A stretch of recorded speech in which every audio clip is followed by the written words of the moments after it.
It's about that time. It's time for the John Mellencamp Banality Draft, um, which, I want to just comment about our Banality Draft so far. We really spoiled ourselves the first 2 weeks. I would sell my soul at this point to be able to go back and listen to Steely Dan. Like, if you stare too long into the abyss, you become the abyss. So, like, we picked John Mellencamp thinking this would be an easier one, Well, and easier, relatively speaking, to Phil Collins, and it is. And by the way, I mean when you're listening to a bunch of Phil Collins songs, um, you're thankful. You, I was thankful this week that there were actual specifics because those Phil Collins songs are so pronoun laden that they actually just make me insane. well, we probably deserve all of the pain associated with this endeavor because we don't have to do this. Just we have to keep reminding ourselves, like, we're choosing this. But that's the whole point for me, is that I I'm not going to let others force me to listen to John Mellencamp. I'm going to empower myself, and I'm going to do it myself, and I'm going to immunize myself. This is vaccine. I'm Yeah. I'm I am not an anti-vaxxer in any capacity, least of all when it comes to John Mellencamp. I believe I went first last time, and that is how I was able to get "I Don't Care Anymore" by Phil Collins, which that's the greatest first pick of all time, I think, so far. But sir, I defer to you. The floor is yours. The first pick is yours. Yeah, I'm gonna say it was when I got take it to the limit, but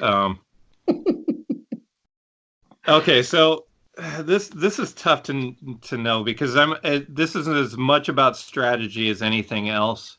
Mm-hmm. Um, it it's not necessarily the song. Yeah, I think it's a song that I have to go with as much as anything else. But I feel good about the pick on multiple levels. One, I think, well, maybe not multiple levels. Basically, it comes down to this. This is a song with a kick-ass intro that I'm going with more or less on the basis of that, and that is "Rain on the Scarecrow." Mm. Because that intro is just that's BA. That's BA all over the place. I'm Well, talking it up a little too much. I'm glad I think it's kind of Stockholm syndrome, maybe. it is Stockholm syndrome. And remember, I mean, we both grew up in Iowa, and before I do any more side eye at John Mellencamp, John Mellencamp was a huge deal. Like, I wasn't sitting there filled with like heartland rock pride that, like, Yeah. yeah, go Indiana, go. This was more like Bruce Springsteen was huge, and all the fucking heartland rock was huge, and at, having to listen to Bruce about New Jersey, New Jersey, New Jersey, New Jersey. The only time he talks about the heartland is to sing about Charles Starkweather in Nebraska. Like, Uh, eh, I'm not saying John Mellencamp was the vanguard or my hero, but it wasn't such a bad thing. If you're gonna do Heartland rock, at least you should be from the Corn Belt, motherfucker. So I'll give Mellencamp a little bit of credit for that. Like, I can't yeah. 100% diss that. Well, yeah. So I don't want to be mean, but my and I don't think I am, but I don't want to be. I'm just trying my best to not be. But it was always kind of this. So the way I always thought of John Mellencamp is sort of the dollar store Springsteen, and I and we, our and playlist now has a name. Keep going. yeah, that's right. and there was a little bit, not necessarily resentment for him. Like he at least was maybe trying, and that's great, and maybe repping us well as far I don't even know, but it was kind of a hard thing for me because it was just like, well, this really pales in comparison to what they have in New Jersey, and that's and yeah, I don't know. It kind of made me like John Mellencamp less because he was not, I think, effective at what he was trying to do. But I guess at least he was trying. I don't know.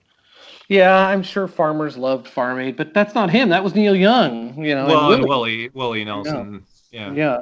So having him put out, I guess it's a big deal to try to put out a major single. I think it was the first single from Scarecrow.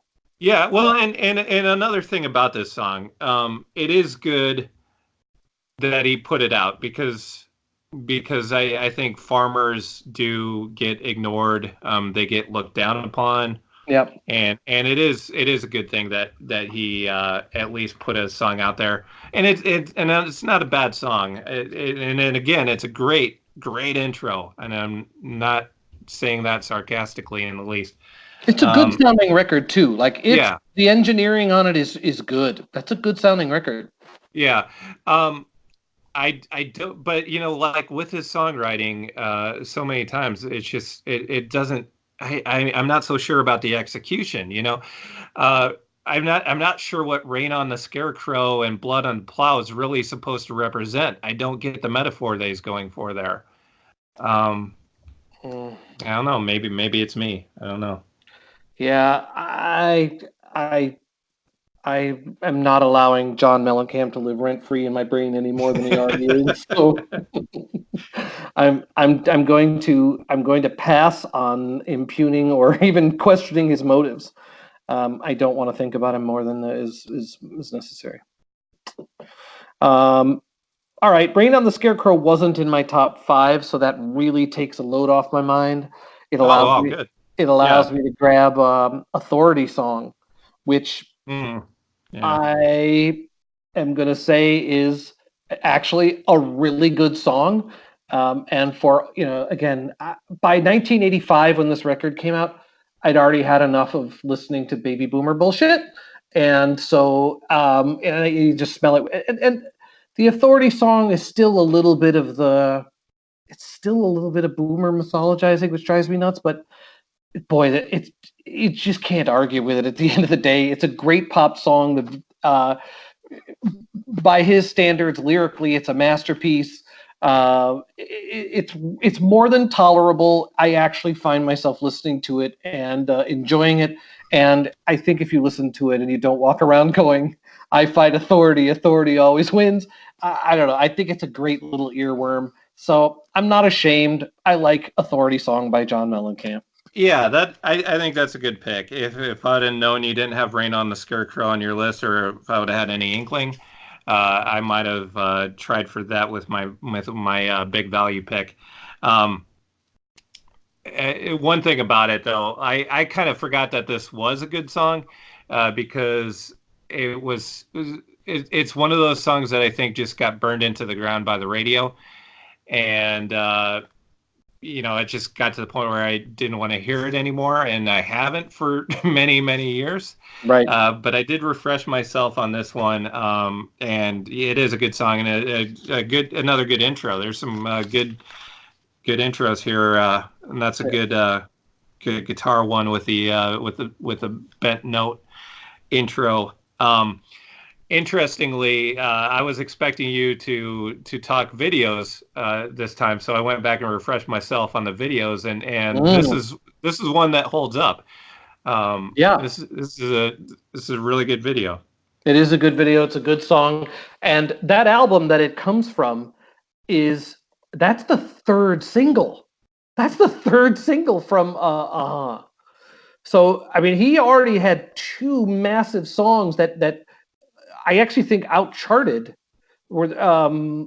Authority Song. Crumbling Down in Pink Houses, that's how the album starts. Crumbling Down, Pink Houses, Authority Song. And to think Authority Song was the third single there is pretty amazing. All right. My pick. So I think this one is one that very well might not be in your list, but then again, I don't know. I'm gonna guess there's a good chance it might not be, but I'm gonna pick it anyway because as far as the Dollar Store Springsteen thing goes, I think this is actually a close approximation of the Boss. And so I don't know if that's the right reason to pick a song, that it's a good approximation of somebody else. But I'm gonna go with "Ain't Even Done with the Night," Hmm. uh, because if this was a Springsteen song, it's a good one. That is uncanny that you say this because I now have to pick it. I picked one just for that specific reason, which is he started out his career being pushed as a sort of Midwest Bruce Springsteen. And while he really was over the top about it by the time Scarecrow came out, early on, he also was trying to rewrite Thunder Road 50 different ways. You know what I mean? And of that era. So Ain't Even Done with the Night is right in the middle of his Springsteen period pieces. And I mean, I don't know. I can't blame your pick because I had exactly the same thing, and I'm going to go next and do mine just so you can't go back and get it. So I can't fault your choices, sir. All right, well, you're up. All right, I'm going to pick then. I have to grab I Need a Lover before that too much, because that is to me also it's the long piano intro that's the dead giveaway. And the other equity for I Need a Lover is that Pat Benatar covered it, and frankly, good for you, Patty. You don't have to listen to that pig John Mellencamp talking about telling women to hit the highway and stuff like that. So she's a real tough cookie with a long history of fucking skinning the ass up of men like John Mellencamp. I picked I Need a Lover not just for its Springsteen Mellencamp connection, but because Pat Benatar I actually think she did a better version of it than him. And I commend her for it. I'm a closet Pat Benatar fan. Did she do a version with a 2.5-minute intro? No. So there's only one of those. Yeah, I did want to get this one too. Maybe I should have just gone. This probably would have been my third pick. Maybe I should have just reversed that strategically, because I did want to get both of those. Because they are the closer Springsteen approximations, which again is maybe not what we should be going for, but it's what works. We each you have to go there. You have to go there. You got in first. You absolutely picked a peach. I picked the only logical second there. I went with a song I wanted more, but I would have liked to have had both of them. So, all right, you're up. Okay, all right. I'm gonna go. Well, I'm gonna go with what I think is the strongest song left on the board, with "Crumbling Down." It's on my list for sure. Well, it has some of his cringier lyrics, but I can't argue with the choice. Yeah, it's musically it's really good. It's another good intro. Some of these songs have really good intros. He knew what he was doing there for sure. I can't remember if the drummer. You know what? I'm gonna shake your hand and congratulate you on another fine choice. I can't argue with it. I don't know if he had the same band on that he had on the record before that, and I'm gonna have to jump in and grab something from the record before. Because I don't know exactly if has Kenny Aronoff playing drums on it, but Kenny Aronoff is one of the greatest drummers ever. And he took a song that I think is actually pretty thin. I think conceptually, I guess it's fully formed as an idea, but musically, the arrangement is just weird and leaves a little bit to be desired. But the weirdest thing about it is the greatest thing about it, and that is the drum break in Jack and Diane from American Fool. And I want to say Kenny Aronoff also played on and played on Crumbling Down, because the drums on Crumbling Down are great. I already had Jack and Diane on my list, but would you agree with me that the drum break in Jack and Diane is sort of one of the stranger things to be able to ever have been played on the radio? I don't know, stranger. There have been a lot of strange things. And by the way, Kenny Aronoff, yeah, he's the drummer on pretty much anything anybody knows, I'm sure, by John Mellencamp. Yeah, I don't think he was ever better though than on Jack and Diane. But if he's playing on Crumbling Down, I actually think that is, yeah, that's Johnny Mellencamp giving the drummer some in both of those, and Kenny Aronoff is up to it. So I had to go pick Jack and Diane on the fear that you were secretly working a Kenny Aronoff angle, and I wasn't going to get in and grab the highest statement of Kenny Aronoff merit in the Mellencamp sweepstakes. So I will echo your praises of Kenny Aronoff. I was not going to go for that song. I actually don't like that song, but I will. It's not a song. It's a little ditty. Anyway, yeah. Go ahead. but yeah, definitely share your sentiment on Kenny Aronoff. Would you say that "Sucking on a Chili Dog Outside the Tasty Freeze" is the most cringy lyric to ever get on the radio? Yeah, that's one of the stranger things to ever get on the radio for sure. Just go back and listen to it. Maybe take mushrooms or something, and think about how weird the arrangement is. There's really nothing to it. So for this song, like, just two people that I don't find very interesting in Jack and Diane. I just feel like Jack either ended up selling cars or insurance, but he definitely ended up selling something. Well, once they took his farm. Sorry. Anyway, I'm sorry. I interrupted a perfectly good thought with it. I don't know what Diane did, but that's what Jack did. He ended up selling cars or insurance. And he told her to hit the highway. All right, you're up. Okay. Oh man, I wasn't really thinking ahead here. What do I go with now? There's really only one left. There's only one plum left. Yeah, you know what? I'm not. I was not staying on top of this here. I'm not taking it. I'm not checking off the list. Okay. You haven't been actively updating your John Mellencamp draft board? Yeah, I'm not, but I have it updated now. And oh man, what do I do? I don't know. You know, this is really a pick 'em at this point. Yeah, we are really at the bottom. There's one more, I think, gem. I think I'm just going to go with Hand to Hold On To. Wow. That is so you went back to American Fool, which is, that is as Dollar Store Springsteen as they get. Mm-hmm. I take Jack and Diane, you take Hand to Hold On To. Why not Hurt So Good there? Why not real breakthrough? You left it totally open for me there. Yeah, I don't know. I don't think it was on my list. I mean, if you want to talk about video power, I don't remember there being a Hand to Hold On To video, but I don't think anybody's forgotten the Hurt So Good video.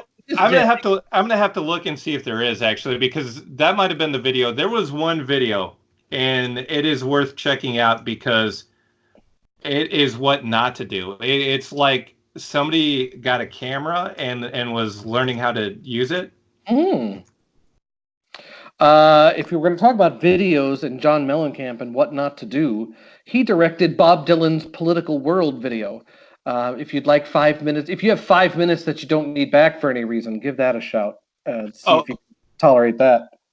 So, by the way, it is Hand to Hold On To. There is a video to Hand to Hold On To, and it is as if somebody is just experimenting with a camera for the first time in their life, and every single shot, and I mean that close to literally, maybe not 100%, close to literally, is contains a zoom. So just it's one angle of him, and it zooms in on him, and then it moves to another angle that zooms in on him, and then another angle that zooms in, and it's Zumapalooza is what it is. Wow, I feel like I would feel physically nauseous watching it and hearing it. So, thanks for the warning. I have no choice. I have to take Hurt So Good now. Okay. There's no way out. So, Hurt So Good is my next choice. I think we're down to two. I mean, what can you say about Hurt So Good? It's that guitar riff is flaccid and horrible. The video is insufferable. Lyrically, it's as cringy as hell. But it is his breakthrough, and if you go look for him now on Spotify, everything says John Mellencamp, but that was Johnny Cougar, man. I mean, he's a biker man with the chains and the biker chick and his old lady. Like, again, like the marketing department, he wasn't even on like a major label. He was on like some subsidiary of Mercury no one's ever heard of. Like the marketing department at Riva Records or whatever it was. I want to track those people down and ask what were they thinking. I want to ask them about the Hand to Hold On video, obviously, but the Hurt So Good video I think needs some splaining. So he wasn't on Columbia at that point? No, Okay. he made at least 2 more records for Mercury, I think, at that point. Wow. I know you have your choice here, but we really skewed. We basically have only picked from Scarecrow and before. Yeah. Really... I might have a break with that though. I think I'm breaking with that. I don't remember which one this comes from. All right. Let's. And it goes without saying, just as a reminder, we don't allow covers here. Because I think you could make a case for Wild Night being tolerable. And he has memory hold a cover that he did of Let It All Hang Out. It was a CD-only bonus track on one of those Mercury records, the one that has Paper and Fire on it, the Lonesome Jubilee. The original version of Lonesome Jubilee had a cover of Let It All Hang Out that was pretty good. So John Cougar has a couple covers that could have made this easier, but we're masochists and don't allow covers. We have to go for John Cougar Mellencamp original. So here's your final choice, Mr. Flick. Okay, and another thing that he has is a bunch of songs that share titles with much better known songs, but they aren't covers. Right. Like Love and Happiness, and I'm forgetting there's another prime example of that, but I can't remember what it is. Okay, well, for my last song, I'm going to go to Scarecrow. So I guess I won't be breaking with anything. But I'm gonna go back to Scarecrow for Rumble Seat. Interesting. So you know what? In all fairness, Scarecrow has Rain on the Scarecrow, Small Town, Lonely Old Night. Just as an independent site, if it wasn't a single, it could have been. It's pretty good. Rumble Seat was a bonus track. It was, I think, only originally on the CD too. I don't think it was on the vinyl version of the record. But he made a video for that too. It's track 9, so I don't know if that could have. Yeah, I don't think that could have been a bonus track. It's track 9. I'll have to look it up. And ROCK in the USA is really a botched abortion. So, but you've got like 5-6 bona fide singles on Scarecrow, and they can't all be bad. So the fact that we went a little heavy on that record, his career went a little heavy on that record. You know? Yeah. It might be his pinnacle. I'm not enough of an authority to say, but yeah, it could be commercially. Commercially, it probably is, right? If you had MTV when that album was out, you would think no one else in the world had made a record. You know. Well, I have to make a final pick. I should just put a bullet in the head of this thing and call it a night. But I am surprised we picked nothing from Lonesome Jubilee that has Paper and Fire, Check It Out, and Cherry Bomb. Yeah, I don't like any of them. We didn't pick anything from Big Daddy, which is pop singer, Jackie Brown. Well, there's Let It All Hang Out. Bite my tongue. That was a single too. Again, I wouldn't necessarily have picked. Jackie Brown's not horrible. Pop singer's not horrible. And then what happened to that? Love and Happiness, Wild Night. And then after that, can you name anything he's done after Wild Night? Human Wheels. Human Wheels, that's one. I saw you first. I remember that. Dreadful. This is dreadful. So I don't feel like we're really doing anything all that bad by ignoring everything after 1985. I don't have any guilt. I'm just gonna take Lonely Old Night from Scarecrow, and that's gonna have to do. Wow, we didn't take Small Town either, and we didn't take Pink Out. That's the one thing you can say about our lists, and you can't argue it. Like we have really avoided the worst of the worst organic. Yeah. I think we don't agree on everything, but boy, we did agree on where the real dregs are, and we've avoided them pretty much across the board. Yeah, I mean, I do kind of have something to say about Small Town. Like, that's another case where maybe the intentions were good. I think the execution does not maybe match the intention, because it's just, to me, that whole opening thing with the black man in the black neighborhood, with the interstate running through his yard, and he thinks he has it so good. That just makes it sound like it's a case of ignorance is bliss. Yeah. And that's not a good message. No. I don't think that's what he intended, but that's how it comes off. And so, you know. Yeah, I agree with you. The video for that was beaten into the ground. I think having to see that video over and over again made me dislike it too. I don't know. It was such a big record. He was so ubiquitous for so many years. Just at least once an hour on the radio. I think he was just so gigantic, and you just pick this stuff up through it's transdermal. Like you pick it up through your skin. You can't avoid it. And at some point, you memorize these songs, whether you love them or hate them. And so again, I feel slightly empowered. I feel like I have slayed the beast that whose hot breath has been at my neck low these many decades. I believe I can now never listen to John Mellencamp again. So good was achieved. Yeah, well, and the thing about being ubiquitous too, that's kind of what I think makes Ain't Even Done with the Night and I Need a Lover makes those work a little bit, because that was kind of pre all-consuming radio play for Johnny Cougar. Johnny Cougar. So those songs maybe didn't get beat into the ground the way the other ones did. Well, on the bonus, the minute he hit, every single thing he ever recorded came out in one form or another. Like every truck stop in America was selling Chestnut Street Incident by Johnny Cougar for $2.99. Like all of that. There was the old cutout bits were filled with this shit. Yeah, exactly. All of the old cutout material.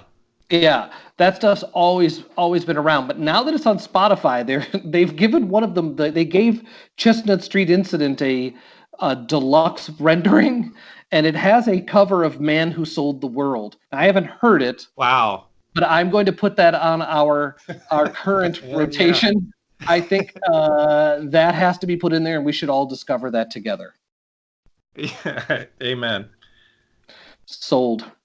So we haven't picked a band for next week. We haven't picked a band for the next episode to do our Banality Draft. I know the Doobie Brothers have been sitting at the top of the list for a little while, and I think we also had near the top of the list Journey, if I'm not mistaken. Yeah, I guess it's my turn to pick, right?